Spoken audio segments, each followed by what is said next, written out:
And welcome back, Brittany Greiner. The Mercury Center returned to action Saturday after missing the team's past 3 games for mental health reasons. She had 22 points, 6 rebounds, 4 assists in the Mercury's 97-91 loss to the Seattle Storm.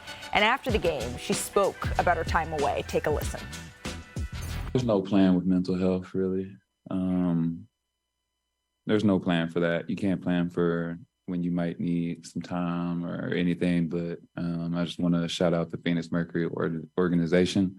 From the jump, they were there for me, making sure I was good, letting me know that at any moment, if I needed some time off, I could do that, and I would come back and everything would be fine.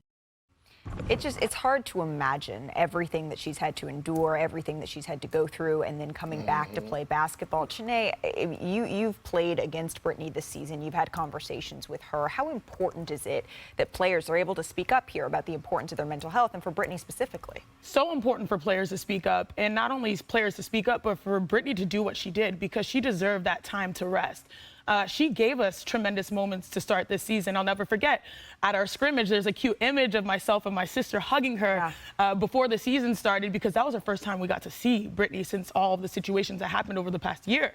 And then we play them in our first game of the season, the WNBA tip-off on our network, which I believe had the highest ratings ever for a WNBA game. And that was a lot. That game was... It felt like a circus. It was beautiful, though. It was amazing. It's something I'll cherish, especially because our team won the Sparks. That was a great game for us.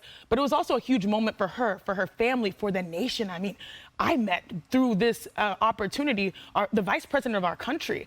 And so she was carrying so much weight going into the WNBA season.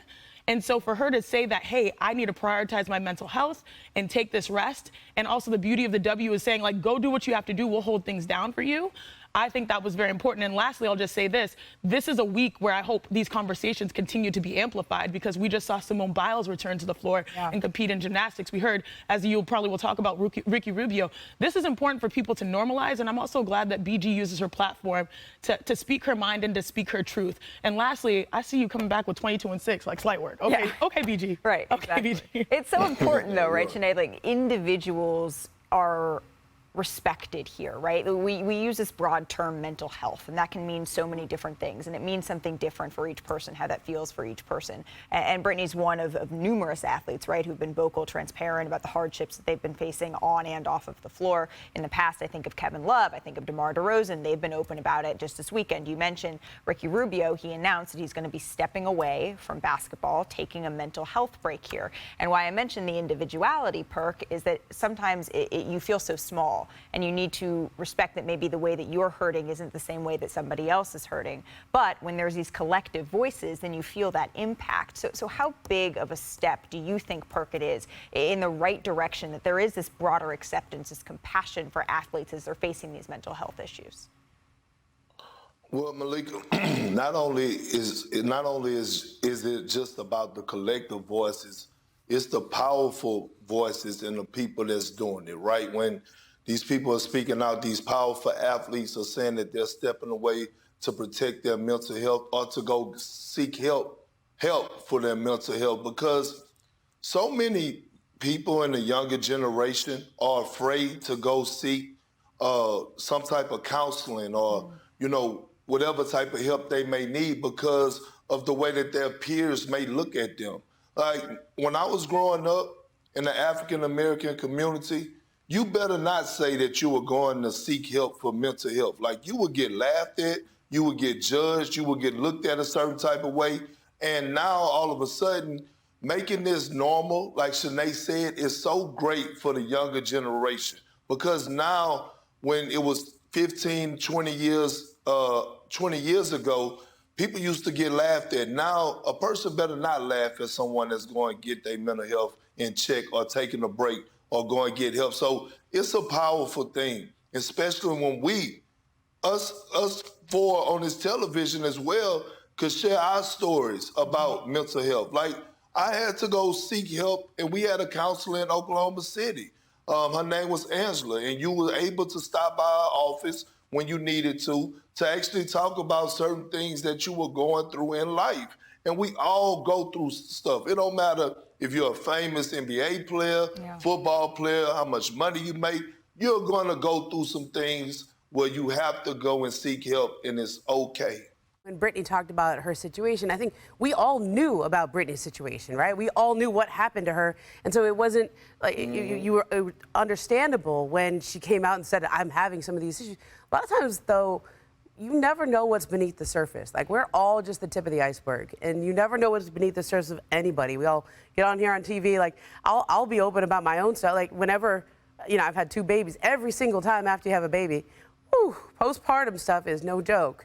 And I just schedule sessions with my therapist in advance, knowing that that's going to come, because after you have a baby, that is something every time. And so I think when you look at people who are in sports and they're under the grind and they go through the things they do every single day, I'm so happy that Brittany talks about it, that Ricky Rubio does, that everybody, that it's normalized now, because nobody knows what's beneath the surface at any point. Yeah. Go ahead, Perk. And to be honest with y'all, I'm surprised this didn't happen sooner for Brittany. Yeah. We have to remember, she was in jail in a whole nother country, right? Can you imagine how that felt? Look, I actually went to jail at one point. I ain't spent a day, but I spent 8 hours, and it was the worst 8 hours of my damn life.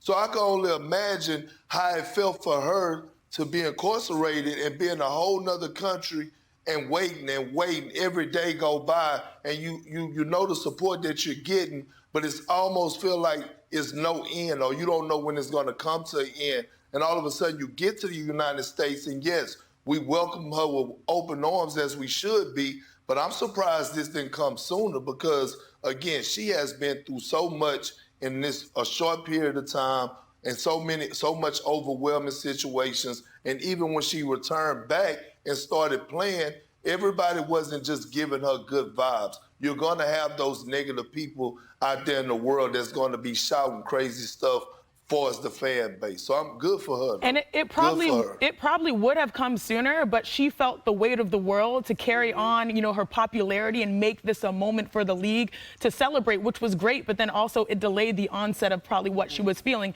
which is why I'm glad her team and the players and the organization, as she really commended the Phoenix Mercury for having her back to say, this is your time to take. Like, we appreciate all you've done. And she earned that time. So often sadness, hurt, depression, whatever the feeling may be, it thrives in those dark, silent, isolated places, right? And so for Brittany, for Ricky Rubio, for Kevin Love and DeMar DeRozan previously, and I say previously, I don't know that. Like, there's so many times that we talk about this being something in the past. In my experience, it's something that you grapple with every single day as you pull yourself together to take on another day. But being able to speak about it and talk about it out loud and to say, hey, you're not alone, and maybe if you feel this, then I do too. That, for what Brittany is doing, what Ricky Rubio is doing, what so many others are doing, what Simone Biles is doing, that is so, so important. So while we're so glad to see Brittany Greiner back on the court because she is such a monster, so much fun to watch play, it's even more fun knowing that she's okay between here so that she can give us her best when it comes to the game that we all love. Thank you so much, everyone, Ramona, Chene, Perk, for this conversation. I really appreciate your openness, because hopefully, Perk, as you said, hearing from us, hearing from Brittany, maybe someone who's watching right now feels a little bit more seen today. Thank you for watching ESPN on YouTube. For live streaming sports and premium content, subscribe to ESPN+.